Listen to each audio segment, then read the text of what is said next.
अकाली दल बादल क्योंकि एक परिवार की पार्टी बन के रह गया तो उनकी बदनामियां भी बहुत हो गई सी। ये श्रोमणी अकाली दल अज तो 20 साल पहले तक श्रोमणी अकाली दल सीगा, हुण ये अकाली दल बादल हो गया। ਜਦੋਂ ਇਹਦੇ ਨਾਲ ਸ਼੍ਰੋਮਣੀ ਲਫ਼ਜ਼ ਲੱਗਦਾ ਸੀ ਉਹ ਇਸ ਕਰਕੇ ਲੱਗਦਾ ਸੀ ਇਹ ਇੱਕ ਸ਼ਹੀਦਾਂ ਦੀ ਜਥੇਬੰਦੀ ਹੈ, ਪਰ ਜਦੋਂ ਦਾ ਇਹਦੇ ਤੇ ਇਸ ਪਰਿਵਾਰ ਦਾ ਕਬਜ਼ਾ ਹੋ ਗਿਆ ਹੁਣ ਇਹਨੂੰ ਅਕਾਲੀ ਦਲ ਬਾਦਲ ਕਹਿਣਾ ਬਿਹਤਰ ਹੋਏਗਾ ਸ਼੍ਰੋਮਣੀ ਅਕਾਲੀ ਦਲ ਕਹਿਣ ਦੀ ਬਜਾਏ। ਇਸ ਕਰਕੇ ਅਕਾਲੀ ਦਲ ਬਾਦਲ ਜਿਹੜਾ ਹੈ ਇਹ ਬੇਅਦਬੀ ਦੇ ਜਿਹੜੇ ਕਾਂਡ ਨੇ ਉਹਨਾਂ ਦੇ ਵਿੱਚ ਬੁਰੀ ਤਰ੍ਹਾਂ ਘਿਰਿਆ ਹੋਇਆ। ਸਿੱਖ ਜਗਤ ਦਾ ਬੰਦਾ ਜਾਣਦਾ, ਬਲਕਿ ਹਰ ਪੰਜਾਬੀ ਜਾਣਦਾ ਹੈ ਵੀ ਜਿਹੜੀ ਇਹ ਬੇਅਦਬੀਆਂ ਹੋਈਆਂ ਨੇ ਇਹਦੇ ਪਿੱਛੇ ਭਾਵੇਂ ਸਿੱਧੇ ਤੌਰ ਤੇ ਬਾਦਲ ਫੈਮਿਲੀ ਨੇ ਨਹੀਂ ਕਰਵਾਈਆਂ ਹੋਣਗੀਆਂ, ਪਰ ਉਹਨਾਂ ਨੂੰ ਇਸ ਗੱਲ ਦਾ ਪਤਾ ਸੀ ਇਹ ਬੇਅਦਬੀਆਂ ਕਰਨ ਵਾਲੇ ਕੌਣ ਇਨਸਾਨ ਨੇ। ਇਹਨਾਂ ਨੇ ਆਪਣੀ ਵੋਟਾਂ ਦੀ ਖਾਤਰ ਉਹਨਾਂ ਦੇ ਖਿਲਾਫ ਕੋਈ ਕਾਰਵਾਈ ਨਹੀਂ ਕੀਤੀ। ਪੰਜਾਬ ਦਾ ਬੱਚਾ ਜਿਹੜਾ ਇਹ ਬੇਅਦਬੀ ਕਾਂਡ ਦੇ ਉੱਤੇ ਸਿੱਧੇ ਤੌਰ ਤੇ ਬਾਦਲ ਫੈਮਿਲੀ ਨੂੰ ਜ਼ਿੰਮੇਵਾਰ ਮੰਨਦਾ। ਕਿਸਾਨੀ ਬਿੱਲ ਜਿਹੜੇ ਆਏ ਨੇ ਜਿਨ੍ਹਾਂ ਨੂੰ ਆਪਾਂ ਕਾਲੇ ਕਾਨੂੰਨ ਵੀ ਕਹਿੰਦੇ ਆ, ਉਹਨਾਂ ਕਾਨੂੰਨਾਂ ਦੇ ਉੱਤੇ ਜਦੋਂ ਸੁਖਬੀਰ ਸਿੰਘ ਬਾਦਲ ਨੇ ਤੇ ਬੀਬੀ ਹਰਸਿਮਰਤ ਕੌਰ ਬਾਦਲ ਨੇ ਇਹਨਾਂ ਦੇ ਹੱਕ ਵਿੱਚ ਸਟੈਂਡ ਲਿਆ ਤੇ ਉਸ ਕਰਕੇ ਇਹ ਪਹਿਲੇ ਬੀਜੇਪੀ ਦੇ ਨਾਲ ਜੁੜੇ ਰਹੇ, ਪਰ ਕਿਉਂਕਿ ਇਹਨਾਂ ਨੂੰ ਪਿੰਡਾਂ ਦੇ ਵਿੱਚ ਲੋਕਾਂ ਨੇ ਵੱਟੇ ਮਾਰਨੇ ਸ਼ੁਰੂ ਕਰ ਦਿੱਤੇ, ਇਹਨਾਂ ਦੇ ਖਿਲਾਫ ਬਹੁਤ ਜ਼ਿਆਦਾ ਨੁਕਤਾਚੀਨੀ ਹੋਣੀ ਸ਼ੁਰੂ ਹੋ ਗਈ, ਤਾਂ ਇਹਨਾਂ ਨੇ ਜਦੋਂ ਦੇਖਿਆ ਵੀ ਸਾਡੀ ਤਾਂ ਜ਼ਮੀਨ ਹੀ ਗੁਆਚ ਗਈ ਹੈ, ਫਿਰ ਇਹਨਾਂ ਨੇ ਉੱਥੇ ਕਿਸਾਨੀ ਬਿੱਲਾਂ ਦੇ ਵਿਰੋਧ ਦੇ ਵਿੱਚ ਆਵਾਜ਼ ਚੁੱਕਣ ਦਾ ਯਤਨ ਕੀਤਾ। ਜਦੋਂ ਰਿਜ਼ਾਈਨ ਕੀਤਾ ਤਾਂ ਉਹਨਾਂ ਨੇ 1 ਮਿੰਟ ਲਾਇਆ ਇਹਨਾਂ ਦਾ ਐਕਸੈਪਟ ਕਰਕੇ, ਪਰ ਹੁਣ ਜਿਹੜਾ ਇਹਨਾਂ ਨੇ ਬੀਐਸਪੀ ਨਾਲ ਸਮਝੌਤਾ ਕੀਤਾ, ਇਹ ਸਮਝੌਤਾ ਇਹਨਾਂ ਨੇ ਉਦੋਂ ਕੀਤਾ ਜਦੋਂ 10 ਸਾਲ ਦਾ ਰਾਜ ਦੇਣ ਤੋਂ ਬਾਅਦ ਬਹੁਤ ਲੰਬੀ ਚੌੜੀ ਐਂਟੀ ਇਨਕੰਬੈਂਸੀ ਇਹਨਾਂ ਦੇ ਖਿਲਾਫ ਹੈਗੀ ਆ, ਤੇ ਪਲੱਸ ਇਹਨਾਂ ਦੇ ਖਿਲਾਫ ਜਿਹੜਾ ਰੇਤ ਮਾਫੀਆ, ਲੀਕਰ ਮਾਫੀਆ, ਬੇਅਦਬੀ ਕਾਂਡ, ਗੋਲੀ ਕਾਂਡ, ਇੰਨੇ ਮੁੱਦੇ ਜੁੜੇ ਹੋਏ ਨੇ, ਇੰਨੀ ਇਹਨਾਂ ਦੀ ਬਦਨਾਮੀ ਹੋ ਚੁੱਕੀ ਹੋਈ ਆ। ਹੁਣ ਇਹ ਭਾਵੇਂ ਕਿਸੇ ਨਾਲ ਵੀ ਸਮਝੌਤਾ ਕਰ ਲੈਣ, ਇਹਨਾਂ ਦਾ ਸਮਝੌਤੇ ਦਾ ਕੋਈ ਫਾਇਦਾ ਨਹੀਂ ਹੋਏਗਾ। ਇਹਨਾਂ ਨੇ ਬੀਐਸਪੀ ਨੂੰ 12 ਸੀਟਾਂ ਤਾਂ ਉਹ ਦਿੱਤੀਆਂ ਨੇ ਜਿਹੜੀਆਂ ਬੀਜੇਪੀ ਦੀਆਂ ਕੋਟੇ ਦੀਆਂ ਸੀ, ਜਿੱਥੇ ਬੀਐਸਪੀ ਦਾ ਕੋਈ ਬਹੁਤਾ ਜ਼ਿਆਦਾ ਆਧਾਰ ਨਹੀਂ ਹੈਗਾ। ਬਾਕੀ 18 ਸੀਟਾਂ ਤੇ ਇੱਕ ਨਾਂ ਮਾਤਰ ਹੀ ਨੇ ਜਿਹੜੀਆਂ ਬਸ ਐਵੇਂ ਖਾਨਾ ਪੂਰਤੀ ਕੀਤੀ ਗਈ ਆ, ਕਿਉਂਕਿ ਜਿਹੜੇ ਕਾਲੇ ਕਾਨੂੰਨ ਆਏ ਨੇ ਇਹ ਕਿਸਾਨਾਂ ਦੀ ਚੁਆਇਸ ਦੇ ਨਾਲ ਨਹੀਂ ਲਏ ਗਏ। ਬੀਜੇਪੀ ਗੌਰਮੈਂਟ ਜਦੋਂ ਇਹ ਬਿੱਲ ਲਿਆ ਰਹੀ ਸੀ ਉਦੋਂ ਪੰਜਾਬ ਦੇ 2 ਨੁਮਾਇੰਦੇ ਇਸ ਦੇ ਵਿੱਚ ਜ਼ਿੰਮੇਵਾਰ ਨੇ। ਕੈਪਟਨ ਅਮਰਿੰਦਰ ਸਿੰਘ, ਕਿਉਂਕਿ ਉਹ ਉਦੋਂ ਮੁੱਖ ਮੰਤਰੀ ਸੀਗੇ, ਉਹ ਮੁੱਖ ਮੰਤਰੀ ਹੋਣ ਦੇ ਨਾਤੇ ਉਹ ਬਿੱਲਾਂ ਦੀ ਜਿਹੜੀ ਕਮੇਟੀ ਸੀ ਉਹਨਾਂ ਦੇ ਰਿਵਿਊ ਜਦੋਂ ਹੁੰਦੇ ਸੀ ਜਾਂ ਉਹਨਾਂ ਦੀ ਪਲੈਨਿੰਗ ਹੋ ਰਹੀ ਸੀ ਉਹਦੇ ਮੈਂਬਰ ਸੀਗੇ, ਤੇ ਬੀਬਾ ਹਰਸਿਮਰਤ ਕੌਰ ਬਾਦਲ ਜੀ ਕੇਂਦਰ ਦੇ ਵਿੱਚ ਵਜ਼ੀਰ ਹੋਣ ਦੇ ਨਾਤੇ ਉਹਦੇ ਵਿੱਚ ਪਾਰਟ ਐਂਡ ਪਾਰਸਲ ਸੀਗੇ ਉਹਨਾਂ ਬਿੱਲਾਂ ਦੇ। ਇਹਨਾਂ ਦੋਨਾਂ ਨੇ ਉੱਥੇ ਕਿਸਾਨ ਜਥੇਬੰਦੀਆਂ ਦੀ ਜਿਹੜੀ ਨੁਮਾਇੰਦਗੀ ਹੋਣੀ ਚਾਹੀਦੀ ਸੀ ਜਾਂ ਕਿਸਾਨਾਂ ਦੇ ਹੱਕਾਂ ਦੀ ਜਿਹੜੀ ਰਾਖੀ ਹੋਣੀ ਚਾਹੀਦੀ ਸੀ, ਇਹ ਦੋਨਾਂ ਨੇ ਨਹੀਂ ਕੀਤੀ ਆ। ਬੀਬਾ ਹਰਸਿਮਰਤ ਕੌਰ ਬਾਦਲ ਤੇ ਉਹਨਾਂ ਦਾ ਪਰਿਵਾਰ, ਉਹਨਾਂ ਦਾ ਅਕਾਲੀ ਦਲ ਬਾਦਲ ਵਾਲਾ ਜਿਹੜਾ ਪਰਿਵਾਰ ਸੀ, ਉਹ ਸਾਰੇ ਹੀ ਉਹਨਾਂ ਦੇ ਇਹਨਾਂ ਬਿੱਲਾਂ ਦੇ ਹੱਕ ਵਿੱਚ ਪਹਿਲੇ ਤਾਂ ਪ੍ਰਚਾਰ ਕਰਦੇ ਰਹੇ, ਤੇ ਸਾਡੀ ਪਾਰਟੀ ਸਿੱਧੇ ਰੂਪ 'ਚ ਵੀ ਅਸਿੱਧੇ ਰੂਪ 'ਚ ਵੀ ਇਹਨਾਂ ਬਿੱਲਾਂ ਦੇ ਸਖਤ ਖਿਲਾਫ ਹੈ, ਤੇ ਜਦੋਂ ਤੱਕ ਇਹ ਕਾਲੇ ਕਾਨੂੰਨ ਵਾਪਸ ਨਹੀਂ ਹੋ ਜਾਣਗੇ ਸਾਡੀ ਪਾਰਟੀ ਉਹਨਾਂ ਨੂੰ ਸਪੋਰਟ ਕਰਦੀ ਰਹੇਗੀ। ਪੰਜਾਬ ਦੇ ਸਿਰ ਬੜਾ ਵੱਡਾ ਕਰਜ਼ਾ ਚੜ੍ਹ ਗਿਆ, ਇਹਨਾਂ ਨੇ ਪੰਜਾਬ ਦੇ ਯੂਥ ਵਾਸਤੇ ਕੁਛ ਨਹੀਂ ਸੋਚਿਆ, ਪੰਜਾਬ ਦੀ ਗਰੀਬ ਜਨਤਾ ਲੇਬਰ ਵਾਸਤੇ ਕੁਛ ਨਹੀਂ ਸੋਚਿਆ। ਇਹਨਾਂ ਨੇ ਕੋਸ਼ਿਸ਼ ਕੀਤੀ ਹੈ ਵੀ ਅਸੀਂ ਲੋਕਾਂ ਨੂੰ ਲਾਲਚ ਦੇ ਕੇ ਵੋਟਾਂ ਲੈ ਲਈਏ। ਖਬਰ ਦਿਨ ਪਰ ਦੇਖ ਰਹੇ ਸਾਰੇ ਦਰਸ਼ਕਾਂ ਦਾ ਮੈਂ ਏਕਤਾ ਸਿੰਘਲਾ ਸਵਾਗਤ ਕਰਦੀ ਹਾਂ। ਅੱਜ ਦੀ ਖਾਸ ਮੁਲਾਕਾਤ 'ਚ ਸਾਡੇ ਨਾਲ ਮੌਜੂਦ ਨੇ ਸਰਦਾਰ ਗੁਰਚਰਨ ਸਿੰਘ ਚੰਨੀ ਜੀ, ਜੋ ਕਿ ਕੈਸ਼ੀਅਰ ਨੇ ਸ਼੍ਰੋਮਣੀ ਅਕਾਲੀ ਦਲ ਸੰਯੁਕਤ ਦੇ, ਅਤੇ ਇਸ ਤੋਂ ਇਲਾਵਾ ਉਹ ਐਕਸ ਚੇਅਰਮੈਨ ਰਹੇ ਨੇ ਡਿਸਟ੍ਰਿਕਟ ਪਲੈਨਿੰਗ ਬੋਰਡ ਜਲੰਧਰ ਦੇ। ਸਰ, ਸਵਾਗਤ ਹੈ ਤੁਹਾਡਾ। ਥੈਂਕ ਯੂ ਜੀ। ਪਹਿਲੇ ਤਾਂ ਮੈਂ ਸਾਰੇ ਖਬਰ ਦਿਨ ਭਰ ਦੇ ਦਰਸ਼ਕਾਂ ਦਾ ਉਹਨਾਂ ਨੂੰ ਆਪਣੇ ਵੱਲੋਂ ਸ਼ੁਭ ਇੱਛਾਵਾਂ ਤੇ ਸਤਿ ਸ੍ਰੀ ਅਕਾਲ ਕਹਿਣਾ ਵਾ, ਤੇ ਸਾਰਿਆਂ ਨੂੰ ਸ਼ੁਭ ਇੱਛਾਵਾਂ ਦੇਣਾ। ਸ਼ੁਕਰੀਆ ਸਰ। ਸਰ, ਸਭ ਤੋਂ ਪਹਿਲਾਂ ਤਾਂ ਮੈਂ ਇਹੀ ਪੁੱਛਣਾ ਚਾਹੂੰਗੀ ਕਿ ਤੁਸੀਂ ਕਾਫੀ ਲੰਬੇ ਸਮੇਂ ਤੋਂ ਸ਼੍ਰੋਮਣੀ ਅਕਾਲੀ ਦਲ ਨਾਲ ਜੁੜੇ ਰਹੇ, ਤੇ ਫਿਰ ਐਸਾ ਕੀ ਹੋਇਆ ਕਿ ਤੁਸੀਂ ਉਹਨਾਂ ਤੋਂ ਮੂੰਹ ਮੋੜ ਲਿਆ ਤੇ ਸ਼੍ਰੋਮਣੀ ਅਕਾਲੀ ਦਲ ਸੰਯੁਕਤ 'ਚ ਜਾ ਰਲੇ? ਦੇਖੋ, ਜਦੋਂ ਬੰਦਾ ਕਿਸੇ ਵੀ ਪਾਰਟੀ ਦੇ ਵਿੱਚ ਹੁੰਦਾ ਉਹਦੀ ਮਾਈਂਡ ਦੇ ਵਿੱਚ ਕੰਫਰਟੇਬਿਲਟੀ ਹੋਣੀ ਚਾਹੀਦੀ ਆ। ਮੈਂ ਉੱਥੇ ਆਪਣੇ ਆਪ ਨੂੰ ਕੰਫਰਟੇਬਲ ਫੀਲ ਨਹੀਂ ਸੀ ਕਰਦਾ, ਕਿਉਂਕਿ ਜਦੋਂ ਤੁਸੀਂ ਕੋਈ ਚੰਗਾ ਕੰਮ ਕਰਦੇ ਹੋ ਤਾਂ ਤੁਹਾਨੂੰ ਉਹਦੀ ਸ਼ਾਬਾਸ਼ ਮਿਲਣੀ ਚਾਹੀਦੀ ਆ, ਤੇ ਜਦੋਂ ਤੁਸੀਂ ਕੋਈ ਗਲਤ ਕੰਮ ਕਰਦੇ ਹੋ ਜਾਂ ਤੁਹਾਡੇ ਵਿਰੋਧੀ ਕੋਈ ਤੁਹਾਡੇ ਬਾਰੇ ਕੋਈ ਗਲਤ ਗੱਲ ਕਰਦੇ ਨੇ ਤਾਂ ਉੱਥੇ ਉਹਨਾਂ ਨੂੰ ਉਹਨਾਂ ਦੀ ਪੈਨਲਾਈਜ਼ ਹੋਣਾ ਚਾਹੀਦਾ, ਉਹਨਾਂ ਨੂੰ ਸਜ਼ਾ ਮਿਲਣੀ ਚਾਹੀਦੀ, ਉਹਨਾਂ ਨੂੰ ਝਿੜਕਿਆ ਜਾਣਾ ਚਾਹੀਦਾ ਜਾਂ ਉਹਨਾਂ ਨੂੰ ਕੋਈ ਵੀ ਉਹਨਾਂ ਦੇ ਖਿਲਾਫ ਕਾਰਵਾਈ ਹੋਣੀ ਚਾਹੀਦੀ ਹੈ। ਪਰ ਸਾਡੇ ਉੱਥੇ ਉਸ ਪਾਰਟੀ ਦੇ ਵਿੱਚ ਕੋਈ ਚੰਗਾ ਕੰਮ ਕਰਦਾ ਸੀ ਉਹਨੂੰ ਸ਼ਾਬਾਸ਼ ਨਹੀਂ ਸੀ ਮਿਲਦੀ, ਜਿਹੜਾ ਕੋਈ ਕੰਮ ਗਲਤ ਕਰਦਾ ਸੀ ਤੇ ਉਹਦੇ ਖਿਲਾਫ ਕੋਈ ਕਾਰਵਾਈ ਨਹੀਂ ਸੀ ਹੁੰਦੀ। ਇਸ ਕਰਕੇ ਮੈਂ ਆਪਣੇ ਆਪ ਨੂੰ ਉੱਥੇ ਕੰਫਰਟੇਬਲ ਨਹੀਂ ਸੀ ਫੀਲ ਕਰਦਾ। ਮੈਂ ਇਸ ਕਰਕੇ ਉੱਥੋਂ ਫਿਰ ਸਿਆਸਤ ਤੋਂ ਇਹ ਸੋਚ ਲਿਆ ਵੀ ਮੈਂ ਸਿਆਸਤ ਤੋਂ ਲਾਂਭੇ ਹੋ ਜਾਣਾ, ਮੈਂ ਘਰ ਬੈਠ ਗਿਆ। ਪਰ ਫਿਰ ਕਿਉਂਕਿ ਮੇਰੇ ਸਾਰ ਸੁਖਦੇਵ ਸਿੰਘ ਢੀਂਡਸਾ ਜੀ ਨਾਲ ਬੜੇ ਅੱਛੇ ਰਿਲੇਸ਼ਨ ਸੀ, ਜਦੋਂ ਉਹਨਾਂ ਨੇ ਸੋਚਿਆ ਵੀ ਮੈਂ ਅਕਾਲੀ ਦਲ ਬਾਦਲ ਕਿਉਂਕਿ ਇੱਕ ਪਰਿਵਾਰ ਦੀ ਪਾਰਟੀ ਬਣ ਕੇ ਰਹਿ ਗਿਆ ਤੇ ਉਹਦੀਆਂ ਬਦਨਾਮੀਆਂ ਵੀ ਬਹੁਤ ਹੋ ਗਈਆਂ ਸੀ, ਉਹਨਾਂ ਨੇ ਕਿਹਾ ਮੈਂ ਉਹਦੇ ਵਿੱਚ ਸੁਧਾਰ ਕਰਨਾ। ਤੇ ਸੁਧਾਰ ਕਰਨ ਲਈ ਜਦੋਂ ਉਹ ਮੈਦਾਨ ਦੇ ਵਿੱਚ ਆਏ ਤੇ ਮੈਨੂੰ ਉਹਨਾਂ ਦਾ ਫੋਨ ਆਇਆ ਤੇ ਮੈਨੂੰ ਉਹਨਾਂ ਨੇ ਇਨਵੀਟੇਸ਼ਨ ਦਿੱਤਾ ਤੇ ਮੈਂ ਉਹਨੂੰ ਖਿੜੇ ਮੱਥੇ ਪ੍ਰਵਾਨ ਕਰ ਲਿਆ ਤੇ ਮੈਂ ਸੁਖਦੇਵ ਸਿੰਘ ਢੀਂਡਸਾ ਜੀ ਦੇ ਨਾਲ ਸੰਯੁਕਤ ਜਿਹੜਾ ਸ਼੍ਰੋਮਣੀ ਅਕਾਲੀ ਦਲ ਪਹਿਲੇ ਡੈਮੋਕ੍ਰੈਟਿਕ ਬਣਿਆ ਸੀ, ਪਰ ਕੁਝ ਟੈਕਨੀਕਲ ਪ੍ਰੋਬਲਮਸ ਕਰਕੇ ਉਹਨੂੰ ਹੁਣ ਸ਼੍ਰੋਮਣੀ ਅਕਾਲੀ ਦਲ ਸੰਯੁਕਤ ਬਣਾ ਦਿੱਤਾ ਗਿਆ। ਉਸ ਦੇ ਨਾਲ ਫਿਰ ਮੈਂ ਜੁੜ ਗਿਆ। ਅੱਜ ਕੱਲ੍ਹ ਮੈਂ ਉਹਨਾਂ ਦੇ ਨਾਲ ਹੀ ਜੁੜਿਆ ਹੋਇਆ। ਸਰ, ਅਗਰ ਆਪਾਂ ਬੇਅਦਬੀ ਦੇ ਮਾਮਲਿਆਂ ਦੀ ਗੱਲ ਕਰੀਏ ਤਾਂ ਸਭ ਤੋਂ ਜ਼ਿਆਦਾ ਟਾਰਗੇਟ ਜੋ ਹੈ ਸ਼੍ਰੋਮਣੀ ਅਕਾਲੀ ਦਲ ਨੂੰ ਕੀਤਾ ਜਾ ਰਿਹਾ ਹੈ, ਇਸ ਦੇ ਬਾਰੇ ਤੁਸੀਂ ਕੀ ਕਹਿਣਾ ਚਾਹੋਗੇ? ਦੇਖੋ, ਤੁਸੀਂ ਜਿਹੜਾ ਲਫ਼ਜ਼ ਯੂਜ਼ ਕਰ ਰਹੇ ਹੋ ਨਾ ਸ਼੍ਰੋਮਣੀ ਅਕਾਲੀ ਦਲ, ਇਹ ਸ਼੍ਰੋਮਣੀ ਅਕਾਲੀ ਦਲ ਅੱਜ ਤੋਂ 20 ਸਾਲ ਪਹਿਲੇ ਤੱਕ ਸ਼੍ਰੋਮਣੀ ਅਕਾਲੀ ਦਲ ਸੀਗਾ। ਹੁਣ ਇਹ ਅਕਾਲੀ ਦਲ ਬਾਦਲ ਹੋ ਗਿਆ, ਕਿਉਂਕਿ ਜਦੋਂ ਇਹਦੇ ਨਾਲ ਸ਼੍ਰੋਮਣੀ ਲਫ਼ਜ਼ ਲੱਗਦਾ ਸੀ ਉਹ ਇਸ ਕਰਕੇ ਲੱਗਦਾ ਸੀ ਇਹ ਇੱਕ ਸ਼ਹੀਦਾਂ ਦੀ ਜਥੇਬੰਦੀ ਹੈ, ਇਹਦੇ ਬੜੇ ਵੱਡੇ ਵੱਡੇ ਜਿਹੜੇ ਸਤਿਕਾਰਯੋਗ ਆਗੂ ਇਹਦੇ ਪ੍ਰਧਾਨ ਰਹੇ ਨੇ। ਪਰ ਜਦੋਂ ਦਾ ਇਹਦੇ ਤੇ ਇਸ ਪਰਿਵਾਰ ਦਾ ਕਬਜ਼ਾ ਹੋ ਗਿਆ, ਹੁਣ ਇਹਨੂੰ ਅਕਾਲੀ ਦਲ ਬਾਦਲ ਕਹਿਣਾ ਬਿਹਤਰ ਹੋਏਗਾ ਸ਼੍ਰੋਮਣੀ ਅਕਾਲੀ ਦਲ ਕਹਿਣ ਦੀ ਬਜਾਏ। ਇਸ ਕਰਕੇ ਅਕਾਲੀ ਦਲ ਬਾਦਲ ਜਿਹੜਾ ਹੈ ਇਹ ਬੇਅਦਬੀ ਦੇ ਜਿਹੜੇ ਕਾਂਡ ਨੇ ਉਹਨਾਂ ਦੇ ਵਿੱਚ ਬੁਰੀ ਤਰ੍ਹਾਂ ਘਿਰਿਆ ਹੋਇਆ, ਕਿਉਂਕਿ ਇਹ ਸਾਰੀ ਦੁਨੀਆ ਜਾਣਦੀ ਹੈ, ਸਿੱਖ ਜਗਤ ਦਾ ਬੰਦਾ ਜਾਣਦਾ, ਬਲਕਿ ਹਰ ਪੰਜਾਬੀ ਜਾਣਦਾ ਹੈ ਵੀ ਜਿਹੜੀ ਇਹ ਬੇਅਦਬੀਆਂ ਹੋਈਆਂ ਨੇ ਇਹਦੇ ਪਿੱਛੇ ਭਾਵੇਂ ਸਿੱਧੇ ਤੌਰ ਤੇ ਬਾਦਲ ਫੈਮਿਲੀ ਨੇ ਨਹੀਂ ਕਰਵਾਈਆਂ ਹੋਣਗੀਆਂ, ਪਰ ਉਹਨਾਂ ਨੂੰ ਇਸ ਗੱਲ ਦਾ ਪਤਾ ਸੀ ਇਹ ਬੇਅਦਬੀਆਂ ਕਰਨ ਵਾਲੇ ਕੌਣ ਇਨਸਾਨ ਨੇ ਤੇ ਉਹਨਾਂ ਦਾ ਕੀ ਇੰਟਰਸਟ ਹੈ। ਇਹਨਾਂ ਨੇ ਆਪਣੀ ਵੋਟਾਂ ਦੀ ਖਾਤਰ ਉਹਨਾਂ ਦੇ ਖਿਲਾਫ ਕੋਈ ਕਾਰਵਾਈ ਨਹੀਂ ਕੀਤੀ। ਇਸ ਕਰਕੇ ਅੱਜ ਜਿਹੜਾ ਪੰਜਾਬ ਦਾ ਬੱਚਾ ਜਿਹੜਾ ਇਹ ਬੇਅਦਬੀ ਕਾਂਡ ਦੇ ਉੱਤੇ ਸਿੱਧੇ ਤੌਰ ਤੇ ਬਾਦਲ ਫੈਮਿਲੀ ਨੂੰ ਜ਼ਿੰਮੇਵਾਰ ਮੰਨਦਾ, ਇਹ ਬੱਚਾ ਜਾਣਦਾ। ਸਰ, ਪਹਿਲਾਂ ਤਾਂ ਸ਼੍ਰੋਮਣੀ ਅਕਾਲੀ ਦਲ ਦਾ ਜੋ ਗੱਠਜੋੜ ਸੀ ਉਹ ਬੀਜੇਪੀ ਨਾਲ ਰਿਹਾ। ਇਸ ਵਾਰ ਜਦੋਂ ਬੀਜੇਪੀ ਨਾਲ ਗੱਠਜੋੜ ਟੁੱਟਿਆ ਤਾਂ ਉਹ ਬਸਪਾ ਨਾਲ ਹੋ ਗਿਆ। ਕਿ ਸ਼੍ਰੋਮਣੀ ਅਕਾਲੀ ਦਲ ਇੰਨਾ ਸਮਰਥ ਨਹੀਂ ਹੈ ਕਿ ਉਹ ਪੰਜਾਬ ਦੇ ਵਿੱਚ ਇਕੱਲੇ ਤੌਰ ਤੇ ਇਲੈਕਸ਼ਨ ਲੜ ਸਕੇ? ਦੇਖੋ, ਸ਼੍ਰੋਮਣੀ ਅਕਾਲੀ ਦਲ ਤੁਸੀਂ ਫਿਰ ਲਫ਼ਜ਼ ਯੂਜ਼ ਕਰ ਰਹੇ ਹੋ, ਮੈਂ ਕਹਾਂਗਾ ਅਕਾਲੀ ਦਲ ਬਾਦਲ ਜਿਹੜਾ ਹੈ ਇਹਦਾ ਪਹਿਲੇ ਬੀਜੇਪੀ ਨਾਲ ਗੱਠਜੋੜ ਸੀ, ਪਰ ਬਹੁਤ ਲੰਬੇ ਸਮੇਂ ਤੋਂ ਇਹਨਾਂ ਦੇ ਆਪਸ ਦੇ ਜਿਹੜੇ ਰਿਸ਼ਤੇ ਸੀ ਬਹੁਤੇ ਵਧੀਆ ਨਹੀਂ ਸੀ ਚੱਲ ਰਹੇ। ਖਾਸ ਕਰਕੇ ਜਦੋਂ ਦੀ ਮੋਦੀ ਸਾਹਿਬ ਨੇ ਸਰਕਾਰ ਬਣਾਈ ਸੀ, ਉਹਨਾਂ ਦਾ ਜਿਹੜਾ ਵਤੀਰਾ ਸੀ ਉਹ ਸ਼੍ਰੋਮਣੀ ਅਕਾਲੀ ਦਲ ਬਾਦਲ ਦੇ ਨਾਲ ਠੀਕ ਸੀਗਾ, ਮਤਲਬ ਵੀ ਉਹ ਕੰਫਰਟੇਬਿਲਟੀ ਦੋਨੋਂ ਪਾਰਟੀਆਂ 'ਚ ਨਹੀਂ ਸੀਗੀ। ਤੇ ਜਦੋਂ ਕਿਸਾਨੀ ਬਿੱਲ ਜਿਹੜੇ ਆਏ ਨੇ, ਜਿਨ੍ਹਾਂ ਨੂੰ ਆਪਾਂ ਕਾਲੇ ਕਾਨੂੰਨ ਵੀ ਕਹਿੰਦੇ ਆ, ਉਹਨਾਂ ਕਾਨੂੰਨਾਂ ਦੇ ਉੱਤੇ ਜਦੋਂ ਸੁਖਬੀਰ ਸਿੰਘ ਬਾਦਲ ਨੇ ਤੇ ਬੀਬੀ ਹਰਸਿਮਰਤ ਕੌਰ ਬਾਦਲ ਨੇ ਇਹਨਾਂ ਦੇ ਹੱਕ ਵਿੱਚ ਸਟੈਂਡ ਲਿਆ ਤੇ ਉਸ ਕਰਕੇ ਇਹ ਪਹਿਲੇ ਬੀਜੇਪੀ ਦੇ ਨਾਲ ਜੁੜੇ ਰਹੇ। ਪਰ ਕਿਉਂਕਿ ਇਹਨਾਂ ਨੂੰ ਪਿੰਡਾਂ ਦੇ ਵਿੱਚ ਲੋਕਾਂ ਨੇ ਵੱਟੇ ਮਾਰਨੇ ਸ਼ੁਰੂ ਕਰ ਦਿੱਤੇ, ਇਹਨਾਂ ਦੇ ਖਿਲਾਫ ਬਹੁਤ ਜ਼ਿਆਦਾ ਨੁਕਤਾਚੀਨੀ ਹੋਣੀ ਸ਼ੁਰੂ ਹੋ ਗਈ, ਤਾਂ ਇਹਨਾਂ ਨੇ ਜਦੋਂ ਦੇਖਿਆ ਵੀ ਸਾਡੀ ਤਾਂ ਜ਼ਮੀਨ ਹੀ ਗੁਆਚ ਗਈ ਹੈ, ਫਿਰ ਇਹਨਾਂ ਨੇ ਉੱਥੇ ਕਿਸਾਨੀ ਬਿੱਲਾਂ ਦੇ ਵਿਰੋਧ ਦੇ ਵਿੱਚ ਆਵਾਜ਼ ਚੁੱਕਣ ਦਾ ਯਤਨ ਕੀਤਾ, ਜਿਹਨੂੰ ਕਿ ਅਜੇ ਤੱਕ ਕਿਸਾਨ ਜਥੇਬੰਦੀਆਂ ਨੇ ਐਕਸੈਪਟ ਨਹੀਂ ਕੀਤਾ। ਇਸ ਕਰਕੇ ਫਿਰ ਇਹਨਾਂ ਨੂੰ ਉੱਥੇ ਕੇਂਦਰ ਦੇ ਵਿੱਚ ਜਿਹੜਾ ਸੀ ਰਿਜ਼ਾਈਨ ਕਰਨਾ ਪਿਆ। ਜਦੋਂ ਰਿਜ਼ਾਈਨ ਕੀਤਾ ਤਾਂ ਉਹਨਾਂ ਨੇ 1 ਮਿੰਟ ਲਾਇਆ ਇਹਨਾਂ ਦਾ ਐਕਸੈਪਟ ਕਰਕੇ, ਤੇ ਜਿਹੜਾ ਇਹ ਰਿਸ਼ਤਾ ਸੀ ਜਿਹੜਾ ਜਿਹਨੂੰ ਇਹ ਕਹਿੰਦੇ ਹੁੰਦੇ ਸੀ 9 ਮਾਸ ਦਾ ਰਿਸ਼ਤਾ ਵਾ, ਉਹ ਰਿਸ਼ਤਾ ਟੁੱਟ ਗਿਆ।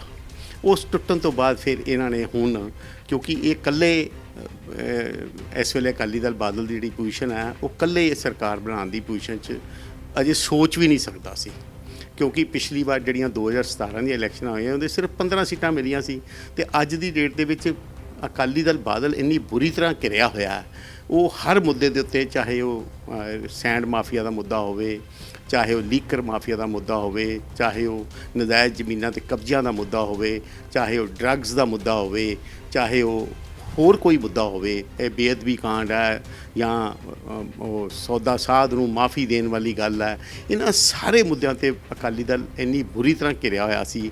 ਉਹਨਾਂ ਨੂੰ ਸੋਚਿਆ ਵੀ ਹੁਣ ਇਹਨੂੰ ਆਪਣੇ ਆਪ ਨੂੰ ਇਹਦੇ ਚੋਂ ਕੱਢਣ ਦੀ ਆਪਾਂ ਕੋਸ਼ਿਸ਼ ਉਹਨਾਂ ਨੇ ਕੀਤੀ ਹੈ ਵੀ ਬੀਐਸਪੀ ਦੇ ਨਾਲ ਸਮਝੌਤਾ ਕੀਤਾ। ਮੈਂ ਤਾਂ ਇਹ ਕਹਾਂਗਾ ਜਿਹੜਾ ਸਮਝੌਤਾ ਹੈ ਨਾ, ਜਦੋਂ ਇਹਨਾਂ ਨੇ ਇੱਕ ਵਾਰੀ ਪਹਿਲੇ ਵੀ ਸਮਝੌਤਾ ਕੀਤਾ ਸੀ 1996 ਵਿੱਚ, ਉਦੋਂ ਇਹ ਹਾਲਾਤ ਸੀਗੇ ਵੀ ਸ਼੍ਰੋਮਣੀ ਅਕਾਲੀ ਦਲ 87 ਦੇ ਵਿੱਚ ਸ਼੍ਰੋਮਣੀ ਅਕਾਲੀ ਦਲ ਦੀ ਸਰ ਸੁਰਜੀਤ ਸਿੰਘ ਬਰਨਾਲਾ ਦੀ ਅਗਵਾਈ 'ਚ ਸਰਕਾਰ ਬਣੀ ਸੀ, ਅਤੇ ਇਹ ਜਿਹੜਾ ਅਕਾਲੀ ਦਲ ਬਾਦਲ ਹੈ ਇਹ ਉਸ ਦਾ ਬਾਅਦ ਵਿੱਚ ਇੱਕ ਪਾਰਟ ਹੀ ਸੀਗਾ। ਤੁਸੀਂ ਇਹ ਕਹਿ ਸਕਦੇ ਹੋ ਵੀ ਉਹ 87 ਤੋਂ ਬਾਅਦ 96 ਦੇ ਵਿੱਚ ਜਾ ਕੇ ਇਹਨਾਂ ਨੇ ਸਮਝੌਤਾ ਕੀਤਾ ਸੀ। ਉਸ ਪੀਰੀਅਡ ਦੇ ਵਿੱਚ ਬਹੁਤ ਲੰਬਾ ਸਮਾਂ ਪੰਜਾਬ ਦੇ ਵਿੱਚ ਗਵਰਨਰੀ ਰਾਜ ਰਿਹਾ ਸੀ, ਅਤੇ ਜਾਂ ਸਰ ਬਿਆਨ ਸਿੰਘ ਜੀ ਦੀ ਸਰਕਾਰ ਬਣੀ ਸੀ, ਜਿਹਨੂੰ ਬਿਆਨ ਸਿੰਘ ਦੀ ਸਰਕਾਰ ਵੀ ਜਿਹੜੀ ਬਣੀ ਸੀ ਉਹ ਵੀ ਜਿਹੜੀ ਉਹਦੀ ਫੰਕਸ਼ਨਿੰਗ ਸੀ ਉਹ ਗਵਰਨਰੀ ਰਾਜ ਵਰਗੀ ਹੀ ਸੀਗੀ। ਇਸ ਕਰਕੇ ਉਦੋਂ ਇਹ ਲੰਮਾ ਸਮਾਂ ਅਕਾਲੀ ਦਲ ਬਾਦਲ ਜਿਹੜਾ ਸੀਗਾ ਇਹ ਉਸ ਪਾਵਰ ਤੋਂ ਬਾਹਰ ਰਿਹਾ ਸੀ। ਇਸ ਕਰਕੇ ਲੋਕ ਇਹਨਾਂ ਨੂੰ ਉਦੋਂ ਚਾਹੁੰਦੇ ਸੀਗੇ। ਇਹਨਾਂ ਦੀ ਜਿਹੜੀ ਸੋਚ ਸੀਗੀ ਉਦੋਂ ਲੋਕਾਂ ਦੀ ਸੇਵਾ ਵਾਲੀ ਸੋਚ ਸੀ। ਉਦੋਂ ਇਹਨਾਂ ਦਾ ਸਮਝੌਤਾ ਕਰਨ ਦੇ ਨਾਲ ਇਹਨਾਂ ਨੂੰ ਬੜਾ ਵੱਡਾ ਹੁੰਗਾਰਾ ਮਿਲਿਆ ਸੀ ਅਤੇ ਕਾਫੀ ਵੱਡੀ ਜਿੱਤ ਪ੍ਰਾਪਤ ਕੀਤੀ ਸੀ। ਪਰ ਹੁਣ ਜਿਹੜਾ ਇਹਨਾਂ ਨੇ ਬੀਐਸਪੀ ਨਾਲ ਸਮਝੌਤਾ ਕੀਤਾ, ਇਹ ਸਮਝੌਤਾ ਇਹਨਾਂ ਨੇ ਉਦੋਂ ਕੀਤਾ ਜਦੋਂ 10 ਸਾਲ ਦਾ ਰਾਜ ਦੇਣ ਤੋਂ ਬਾਅਦ ਬਹੁਤ ਲੰਬੀ ਚੌੜੀ ਐਂਟੀ ਇਨਕੰਬੈਂਸੀ ਇਹਨਾਂ ਦੇ ਖਿਲਾਫ ਹੈਗੀ ਆ, ਅਤੇ ਪਲੱਸ ਇਹਨਾਂ ਦੇ ਖਿਲਾਫ ਜਿਹੜਾ ਰੇਤ ਮਾਫੀਆ, ਲੀਕਰ ਮਾਫੀਆ, ਬੇਅਦਬੀ ਕਾਂਡ, ਗੋਲੀ ਕਾਂਡ, ਇੰਨੇ ਮੁੱਦੇ ਜੁੜੇ ਹੋਏ ਨੇ, ਇੰਨੀ ਇਹਨਾਂ ਦੀ ਬਦਨਾਮੀ ਹੋ ਚੁੱਕੀ ਹੋਈ ਆ। ਹੁਣ ਇਹ ਭਾਵੇਂ ਕਿਸੇ ਨਾਲ ਵੀ ਸਮਝੌਤਾ ਕਰ ਲੈਣ, ਇਹਨਾਂ ਦਾ ਸਮਝੌਤੇ ਦਾ ਕੋਈ ਫਾਇਦਾ ਨਹੀਂ ਹੋਏਗਾ, ਬਲਕਿ ਇਹਨਾਂ ਨੂੰ ਇਹਨਾਂ ਸਮਝੌਤਿਆਂ ਦੇ ਨੁਕਸਾਨ ਹੋਣਗੇ।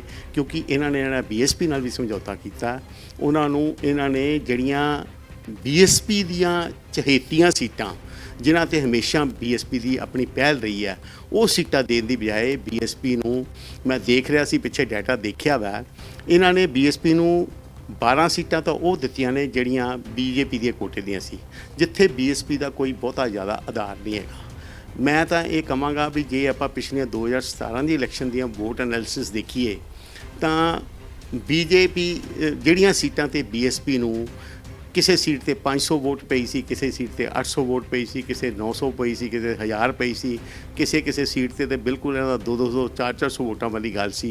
ਸਿਰਫ 2-3 ਸੀਟਾਂ ਹੀ ਸੀ ਜਿੱਥੇ 4 ਸੀਟਾਂ ਹੀ ਸੀ ਜਿੱਥੇ ਇਹਨਾਂ ਦਾ ਥੋੜ੍ਹਾ ਬਹੁਤਾ ਆਧਾਰ ਸੀਗਾ। ਮੈਂ ਤਾਂ ਕਹਾਂਗਾ ਇਹਨਾਂ ਨੂੰ ਸਿਰਫ ਉਹਨਾਂ ਨੇ 20 ਦੇ ਵਿੱਚੋਂ ਸਿਰਫ 2 ਸੀਟਾਂ ਹੀ ਉਹ ਦਿੱਤੀਆਂ ਨੇ ਜਿਨ੍ਹਾਂ 'ਤੇ ਇਹਨਾਂ ਦਾ ਬੀਐਸਪੀ ਕੁਝ ਥੋੜ੍ਹਾ ਬਹੁਤਾ ਆਪਣੀ ਲੜਾਈ ਲੜਨ ਦੇ ਯੋਗ ਹੋਏਗੀ। ਜਿੱਤਣ ਦੇ ਯੋਗ ਨਹੀਂ ਮੈਂ ਕਹਿ ਰਿਹਾ, ਮੈਂ ਲੜਨ ਦੇ ਯੋਗ ਹੋਏਗੀ। ਬਾਕੀ 18 ਸੀਟਾਂ ਤੇ ਇੱਕ ਨਾਂ ਮਾਤਰ ਹੀ ਨੇ ਜਿਹੜੀਆਂ ਬਸ ਐਵੇਂ ਖਾਨਾ ਪੂਰਤੀ ਕੀਤੀ ਗਈ ਆ। ਇਸ ਕਰਕੇ ਇਸ ਸਮਝੌਤੇ ਦਾ ਬਹੁਤਾ ਅਕਾਲੀ ਦਲ ਬਾਦਲ ਨੂੰ ਫਾਇਦਾ ਨਹੀਂ ਹੋਣ ਵਾਲਾ। ਸਰ, ਤੁਸੀਂ ਕਿਸ ਤਰੀਕੇ ਨਾਲ ਦੇਖਦੇ ਹੋ ਕਿਸਾਨੀ ਅੰਦੋਲਨ ਨੂੰ? ਦੇਖੋ, ਕਿਸਾਨੀ ਅੰਦੋਲਨ ਦੇ ਵਿੱਚ ਇਹ ਜਿਹੜੀ ਕਿਸਾਨਾਂ ਦੀ ਜ਼ਿੰਦਗੀ ਮੌਤ ਦੀ ਲੜਾਈ ਲੜ ਰਹੇ ਨੇ, ਕਿਸਾਨ ਜਥੇਬੰਦੀਆਂ ਪਿਛਲੇ 7 ਮਹੀਨੇ ਤੋਂ ਦਿੱਲੀ ਬਾਰਡਰ 'ਤੇ ਦਿੱਲੀ ਨੂੰ ਘੇਰ ਕੇ ਬੈਠੀਆਂ ਨੇ। ਇਹ ਕਿਉਂਕਿ ਜਿਹੜੇ ਕਾਲੇ ਕਾਨੂੰਨ ਆਏ ਨੇ ਇਹ ਕਿਸਾਨਾਂ ਦੀ ਚੁਆਇਸ ਦੇ ਨਾਲ ਨਹੀਂ ਲਏ ਗਏ, ਕਿਉਂਕਿ ਕੋਈ ਵੀ ਕਾਨੂੰਨ ਜਦੋਂ ਆਉਣਾ ਹੁੰਦਾ ਉਸ ਦੇ ਬੈਨੀਫੀਸ਼ੀਅਰੀਜ਼ ਨੂੰ ਅਤੇ ਉਹਨਾਂ ਦੇ ਜਿਨ੍ਹਾਂ ਦੇ ਖਿਲਾਫ ਹੋਵੇ ਉਹਨਾਂ ਨੂੰ ਕੰਸਲਟ ਕੀਤਾ ਜਾਂਦਾ, ਉਹਨਾਂ ਨੂੰ ਕੰਸਲਟ ਕਰਕੇ ਦਿੱਤੇ ਜਾਂਦੇ ਨੇ। ਇੱਥੇ ਜਦੋਂ ਇਹ ਬੀਜੇਪੀ ਗੌਰਮੈਂਟ ਜਦੋਂ ਇਹ ਬਿੱਲ ਲਿਆ ਰਹੀ ਸੀ ਉਦੋਂ ਪੰਜਾਬ ਦੇ 2 ਨੁਮਾਇੰਦੇ ਇਸ ਦੇ ਵਿੱਚ ਜ਼ਿੰਮੇਵਾਰ ਨੇ। ਮੈਂ ਕੈਪਟਨ ਅਮਰਿੰਦਰ ਸਿੰਘ, ਕਿਉਂਕਿ ਉਹ ਉਦੋਂ ਮੁੱਖ ਮੰਤਰੀ ਸੀਗੇ, ਉਹ ਮੁੱਖ ਮੰਤਰੀ ਹੋਣ ਦੇ ਨਾਤੇ ਉਹ ਬਿੱਲਾਂ ਦੀ ਜਿਹੜੀ ਕਮੇਟੀ ਸੀ ਉਹਨਾਂ ਦੀ ਰਿਵਿਊ ਜਦੋਂ ਹੁੰਦੇ ਸੀ ਜਾਂ ਉਹਨਾਂ ਦੀ ਪਲੈਨਿੰਗ ਹੋ ਰਹੀ ਸੀ ਉਹਦੇ ਮੈਂਬਰ ਸੀਗੇ। ਅਤੇ ਬੀਬਾ ਹਰਸਿਮਰਤ ਕੌਰ ਬਾਦਲ ਜੀ ਕੇਂਦਰ ਦੇ ਵਿੱਚ ਵਜ਼ੀਰ ਹੋਣ ਦੇ ਨਾਤੇ ਉਹਦੇ ਵਿੱਚ ਪਾਰਟ ਐਂਡ ਪਾਰਸਲ ਸੀਗੇ ਉਹਨਾਂ ਬਿੱਲਾਂ ਦੇ। ਇਹਨਾਂ ਦੋਨਾਂ ਨੇ ਉੱਥੇ ਕਿਸਾਨ ਜਥੇਬੰਦੀਆਂ ਦੀ ਜਿਹੜੀ ਨੁਮਾਇੰਦਗੀ ਹੋਣੀ ਚਾਹੀਦੀ ਸੀ ਜਾਂ ਕਿਸਾਨਾਂ ਦੇ ਹੱਕਾਂ ਦੀ ਜਿਹੜੀ ਰਾਖੀ ਹੋਣੀ ਚਾਹੀਦੀ ਸੀ, ਇਹ ਦੋਨਾਂ ਨੇ ਨਹੀਂ ਕੀਤੀ ਆ।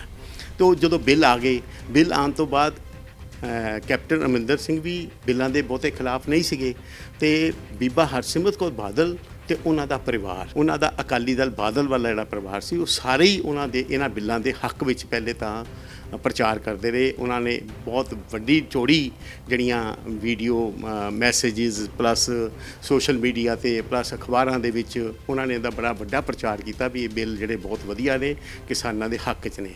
ਪਰ ਜਦੋਂ ਕਿਸਾਨਾਂ ਨੇ ਉਹਨਾਂ ਦੇ ਖਿਲਾਫ ਆਪਣੇ ਹਰ ਲੈਵਲ ਤੇ ਉਹਨਾਂ ਨੇ ਇਹਨਾਂ ਦਾ ਜੋ ਮੁਖਾਲਫਤ ਸ਼ੁਰੂ ਕੀਤੀ, ਖਾਸ ਕਰਕੇ ਜਦੋਂ ਇਹਨਾਂ ਦਾ ਉਹਨਾਂ ਨੂੰ ਪਿੰਡਾਂ ਦੇ ਵਿੱਚ ਵੜਨਾ ਵੀ ਔਖਾ ਕਰ ਦਿੱਤਾ, ਉਦੋਂ ਫਿਰ ਇਹਨਾਂ ਨੇ ਇਹ ਸਟੈਂਡ ਲਿਆ ਵੀ ਅਸੀਂ ਇਹ ਬਿੱਲਾਂ ਦੇ ਖਿਲਾਫ ਹਾਂ।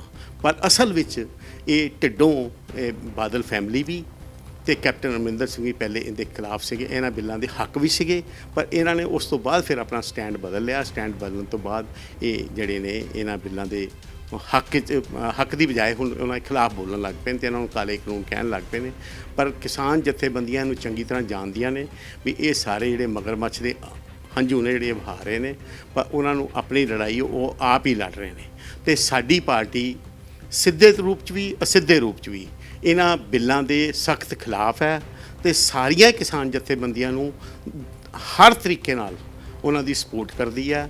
ਤੇ ਜਦੋਂ ਤੱਕ ਇਹ ਕਾਲੇ ਕਾਨੂੰਨ ਵਾਪਸ ਨਹੀਂ ਹੋ ਜਾਣਗੇ, ਸਾਡੀ ਪਾਰਟੀ ਉਹਨਾਂ ਨੂੰ ਸਪੋਰਟ ਕਰਦੀ ਰਹੇਗੀ। ਸ਼੍ਰੋਮਣੀ ਅਕਾਲੀ ਦਲ ਸੰਯੁਕਤ ਅੱਗੇ ਕਿਸੇ ਪਾਰਟੀ ਨਾਲ ਉਹਦਾ ਸਮਝੌਤਾ ਦੇਖਣ ਨੂੰ ਮਿਲ ਸਕਦਾ?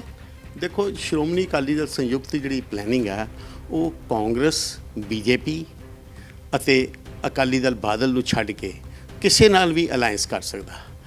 ਕਿਉਂਕਿ ਜਿਹੜੀ ਉਹਨਾਂ ਦੀ ਜਿਹੜੀ ਸੋਚ ਹੈ ਸਾਡੀ ਪਾਰਟੀ ਦੀ, ਸਾਡੇ ਵੱਡੇ ਲੀਡਰ ਸਾਹਿਬਾਨ ਜਿਹੜੇ ਸਾਡੇ ਹਾਈ ਕਮਾਨ ਦੇ ਲੀਡਰ ਸਾਹਿਬਾਨ ਨੇ, ਉਹਨਾਂ ਦੀ ਜਿਹੜੀ ਸੋਚ ਹੈ ਉਹ ਸੋਚ ਜਿਹੜੀ ਹੈ ਉਹ ਅਕਾਲੀ ਦਲ ਬਾਦਲ ਦੇ ਬਿਲਕੁਲ ਖਿਲਾਫ ਹੈ ਤੇ ਕਾਂਗਰਸ ਦੇ ਹਮੇਸ਼ਾ ਹੀ ਅਸੀਂ ਖਿਲਾਫ ਰਹੇ ਹਾਂ। ਤੇ ਬੀਜੇਪੀ ਕਿਉਂਕਿ ਉਹਨੇ ਕਾਲੇ ਕਾਨੂੰਨ ਬਣਾਏ ਨੇ, ਇਸ ਕਰਕੇ ਬੀਜੇਪੀ ਦੇ ਖਿਲਾਫ ਹੈ।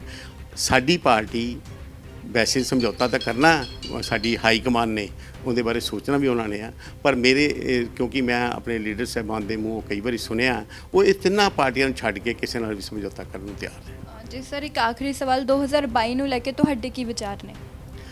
2022 ਦੇ ਵਿੱਚ ਦੇਖੋ, ਇਹ ਗੱਲ ਤਾਂ ਪੱਕੀ ਹੈ, ਪੰਜਾਬ ਦੇ ਵਿੱਚ ਸਾਰੀ ਦੁਨੀਆ ਜਿਹੜੀ ਹੈ ਇੰਨੀ ਦੁਖੀ ਹੈ ਪਿਛਲੇ 30 ਸਾਲ ਦੇ ਰਾਜ ਭਾਗ ਤੋਂ। ਖਾਸ ਕਰਕੇ ਪਿਛਲੇ 30 ਸਾਲ ਦਾ ਜਿਹੜਾ ਰਾਜ ਹੈ ਉਹ ਜੇ ਤੁਸੀਂ ਐਨਾਲਿਸਿਸ ਕਰੋ ਤਾਂ ਸਿੱਧੇ ਰੂਪ ਦੇ ਵਿੱਚ ਬਾਦਲ ਫੈਮਿਲੀ ਜਾਂ ਕੈਪਟਨ ਅਮਰਿੰਦਰ ਸਿੰਘ, ਇਹਨਾਂ ਦੋਨਾਂ ਦੇ ਹੀ ਰਾਜ ਕੀਤਾ ਪੰਜਾਬ ਦੇ ਵਿੱਚ ਲਗਭਗ ਪਿਛਲੇ 30 ਸਾਲ। ਤੇ ਪਿਛਲੇ 30 ਸਾਲਾਂ ਦੇ ਵਿੱਚ ਪੰਜਾਬ ਦੀ ਇੰਨੀ ਬਰਬਾਦੀ ਹੋਈ ਹੈ, ਉਹਦੇ ਵਿੱਚ ਇਹਨਾਂ ਨੇ ਇੱਕ ਤਾਂ ਫੰਡਸ ਮੈਨੇਜਮੈਂਟ ਇੰਨੀ ਗਲਤ ਹੋਈ ਹੈ, ਪੰਜਾਬ ਦੇ ਸਿਰ ਬੜਾ ਵੱਡਾ ਕਰਜ਼ਾ ਚੜ੍ਹ ਗਿਆ। ਇਹਨਾਂ ਨੇ ਪੰਜਾਬ ਦੇ ਯੂਥ ਵਾਸਤੇ ਕੁਛ ਨਹੀਂ ਸੋਚਿਆ, ਪੰਜਾਬ ਦੇ ਕਿਸਾਨਾਂ ਵਾਸਤੇ ਕੁਛ ਨਹੀਂ ਸੋਚਿਆ, ਪੰਜਾਬ ਦੀ ਗਰੀਬ ਜਨਤਾ ਲੇਬਰ ਵਾਸਤੇ ਕੁਛ ਨਹੀਂ ਸੋਚਿਆ। ਇਹਨਾਂ ਨੇ ਕੋਸ਼ਿਸ਼ ਕੀਤੀ ਹੈ ਵੀ ਅਸੀਂ ਲੋਕਾਂ ਨੂੰ ਲਾਲਚ ਦੇ ਕੇ ਵੋਟਾਂ ਲੈ ਲਈਏ। ਇਹਨਾਂ ਨੇ ਇਹ ਨਹੀਂ ਸੋਚਿਆ ਵੀ ਅਸੀਂ ਲੋਕਾਂ ਨੂੰ ਨੌਕਰੀਆਂ ਦਈਏ, ਪੰਜਾਬ ਦੀ ਜਨਤਾ ਨੂੰ ਨੌਕਰੀਆਂ ਦਈਏ। ਅੱਜ ਦੇਖੋ, ਪੰਜਾਬ ਦਾ ਯੂਥ ਦਾ ਬੱਚਾ ਉਹ ਬਾਹਰ ਜਾਣ ਨੂੰ ਕਾਲਾ, ਕਿਉਂਕਿ ਉਹਨੂੰ ਪਤਾ ਮੈਂ ਇੱਥੇ ਕੋਈ ਡਿਗਰੀ ਕਰ ਲਈ ਮੈਨੂੰ ਨੌਕਰੀ ਨਹੀਂ ਮਿਲਣੀ। ਇਸ ਕਰਕੇ ਪੰਜਾਬ ਦੀ ਇੰਨੀ ਵੱਡੀ ਬਰਬਾਦੀ ਹੋਈ ਹੈ। ਹੁਣ 2022 ਦੇ ਵਿੱਚ ਲੋਕਾਂ ਦੀ ਸੋਚ ਹੋਏਗੀ ਨਵਾਂ ਪੰਜਾਬ, ਨਵੀਂ ਸੋਚ। ਪੁਰਾਣੇ ਸਾਰਿਆਂ ਨੂੰ ਉਹ ਜਿਹੜੇ ਰਿਜੈਕਟ ਕਰ ਦੇਣਗੇ, ਚਾਹੇ ਉਹ ਬਾਦਲ ਫੈਮਿਲੀ ਹੈ, ਚਾਹੇ ਉਹ ਕੈਪਟਨ ਅਮਰਿੰਦਰ ਸਿੰਘ ਹੈ, ਇਹਨਾਂ ਨੂੰ ਬੁਰੀ ਤਰ੍ਹਾਂ ਰਿਜੈਕਟ ਕਰ ਦੇਣਗੇ। ਤੇ ਬੀਜੇਪੀ ਕਿਉਂਕਿ ਪਹਿਲੇ ਹੀ ਕਿਸਾਨੀ ਮੁੱਦੇ ਦੇ ਉੱਤੇ ਬੜੀ ਬੁਰੀ ਤਰ੍ਹਾਂ ਘਿਰੀ ਹੋਈ ਹੈ, ਇਸ ਕਰਕੇ ਇਹਨਾਂ ਤਿੰਨਾਂ ਤੋਂ ਇਲਾਵਾ ਜਿਹੜੀ ਪੰਜਾਬ ਦੀ ਜਿਹੜੀ ਸਿਆਸਤ ਹੈ ਇਹ ਇਹਨਾਂ ਪਾਰਟੀਆਂ ਦੇ ਆਲੇ ਦੁਆਲੇ ਘੁੰਮੇਗੀ। ਇਹਨਾਂ ਤਿੰਨਾਂ ਤੋਂ ਇਲਾਵਾ ਜਿਹੜੀਆਂ ਪਾਰਟੀਆਂ ਹੋਣਗੀਆਂ, ਮੈਂ ਇੱਕ ਵਾਰੀ ਫਿਰ ਕਹਿ ਦਿਆਂ, ਨਵੀਂ ਸੋਚ, ਨਵਾਂ ਪੰਜਾਬ ਹੋਵੇਗਾ। ਸ਼ੁਕਰੀਆ ਸਰ ਤੁਹਾਡਾ ਬਹੁਤ ਬਹੁਤ। ਧੰਨਵਾਦ ਜੀ। ਮੈਂ ਇੱਕ ਵਾਰੀ ਫਿਰ ਖਬਰ ਦਿਨ ਭਰ ਦੇ ਸਾਰੇ ਦਰਸ਼ਕਾਂ ਦਾ, ਤੁਹਾਡਾ ਸਾਰਿਆਂ ਦਾ ਧੰਨਵਾਦ ਕਰਦਾ ਤੇ ਸਾਰਿਆਂ ਨੂੰ ਵਾਹਿਗੁਰੂ ਜੀ ਕਾ ਖਾਲਸਾ, ਵਾਹਿਗੁਰੂ ਜੀ ਕੀ ਫਤਿਹ। ਇਹ ਕੀਤੀ ਅਸੀਂ ਗੁਰਚਰਨ ਸਿੰਘ ਚੰਨੀ ਜੀ ਨਾਲ ਖਾਸ ਗੱਲਬਾਤ, ਜਿਹਦੇ ਵਿੱਚ ਉਹਨਾਂ ਨੇ ਕਾਂਗਰਸ, ਬੀਜੇਪੀ ਅਤੇ ਅਕਾਲੀ ਦਲ ਦਾ ਘੇਰਾਵ ਕਰਦੇ ਹੋਏ ਕ੍ਰਿਸ਼ੀ ਬਿੱਲਾਂ ਬਾਰੇ ਗੱਲ ਕੀਤੀ ਅਤੇ 2022 ਦੇ ਆਉਣ ਵਾਲੇ ਚੁਣਾਵਾਂ ਬਾਰੇ ਵੀ ਗੱਲ ਕੀਤੀ। ਇਸੇ ਦੇ ਨਾਲ ਕੈਮਰਾਮੈਨ ਬੋਬੀ ਦੇ ਨਾਲ ਮੈਂ ਏਕਤਾ ਸਿੰਘਲਾ, ਤੁਸੀਂ ਦੇਖਦੇ ਰਹੋ ਖਬਰ ਦਿਨ ਭਰ। ਧੰਨਵਾਦ।